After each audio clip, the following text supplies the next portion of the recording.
Good day, everyone. Today we'll be talking about the nucleus, which comes under the molecular cell biology. So, molecular cell biology studies about the structure, function, composition, and interaction between the cellular molecules like proteins and nucleic acids like DNA and RNA.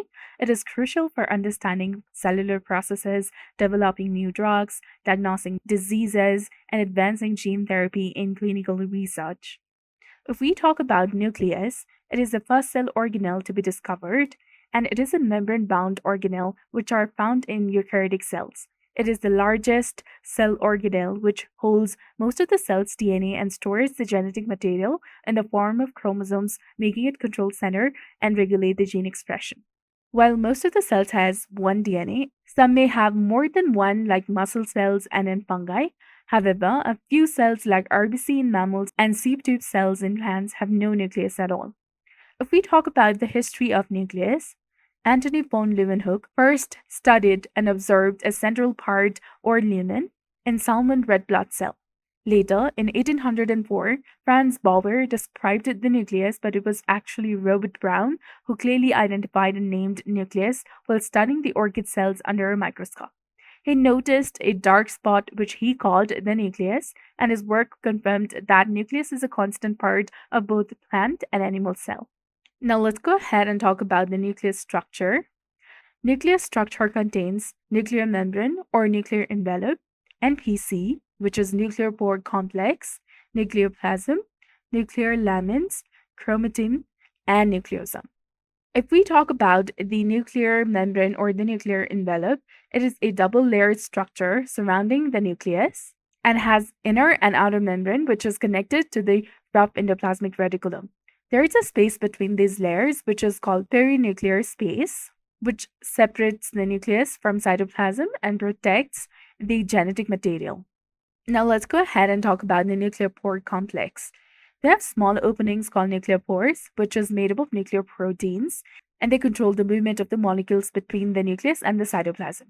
Small molecules like water, ions like calcium, potassium, oxygen, carbon dioxide, and ATP can pass freely, and large molecules like RNA and proteins need active transport to pass through.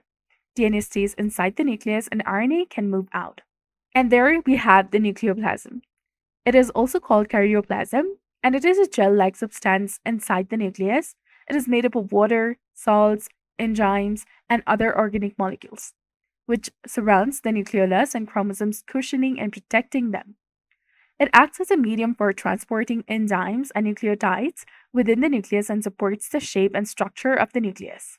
It also contains nuclear matrix, which is important for nuclear organization and function. Talking about nuclear lamins, they are fibrous proteins forming the networks present under the nuclear membrane. There are two types of nuclear lamins, A and B. A has lamin A and C, and B has lamin B1 and B2. Lamins are involved in DNA replication, transcription, and chromatin organization. Lamins disassemble during the mitosis and reassemble in the daughter cells. Mutation in the lamin genes cause laminopathies, progeria, and muscular dystrophy. It is essential for nuclear stability and cell survival. And during the cell division, lamins form nuclear lamina supporting the nuclear envelope and organizing the chromatin.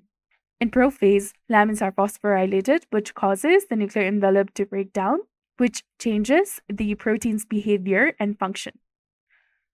During the interphase, lamins form a mesh-like structure called nuclear lamina, which supports the nuclear envelope and organizes the chromatin. And in telophase, lamins reassemble and nuclear envelope reforms around the chromosomes. Now let's talk about chromatin.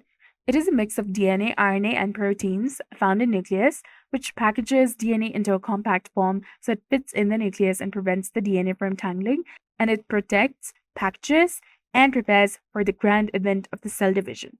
It also helps in chromosome separation during the mitosis and meiosis. So if there is no chromatin, there is no control. There will be just chaos in a cell's genetic material.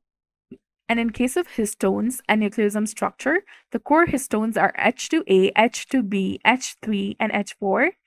Two copies of each come together to form histone octamers, which has 8 proteins. And around this octamer, about 147 base pairs of DNA wrap in 1.65 turns, forming a nucleosome, which is the basic unit of chromatin. This creates a beads on a string structure that helps compact DNA and regulate the gene activity. Talking about DNA packaging, nucleus size is nearly equal to 5 micrometer in diameter, whereas the length of DNA is nearly equal to 2 meter per human cell. But human DNA fits into a tiny 5 micrometer nucleus.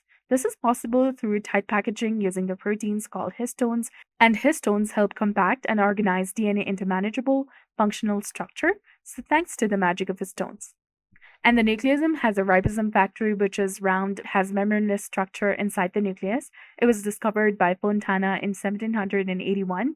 It is surrounded by heterochromatin, and it is not permanent, so it disappears in prophase and reappears in the telophase. Calcium ions help maintain its structure. There are two centers in nucleolus. The first one is fibrillar, where rRNA is made, and the second one is granular, where ribosome assemble. So it helps in producing rRNA, assembles the ribosomes, and assists in spindle formation during the cell division. Let's talk about the models of DNA packaging or the levels of the DNA compaction, where there are three models. The first one we have is nucleosome model. Here, the DNA wraps around the histone octamers, forming the nucleosomes, which looks like a beads on a string. And there is solenoid model, where the nucleosome coil into a 30 nanometer fibers and create more compact structure. And last, we have the radial loop scaffold model. The 30 nanometer fibers from loops that are anchored to a protein scaffold leads to highly condensed metaphase chromosome. So nucleus is not just a control center of the cell. It is a master of organization, protection, and precision.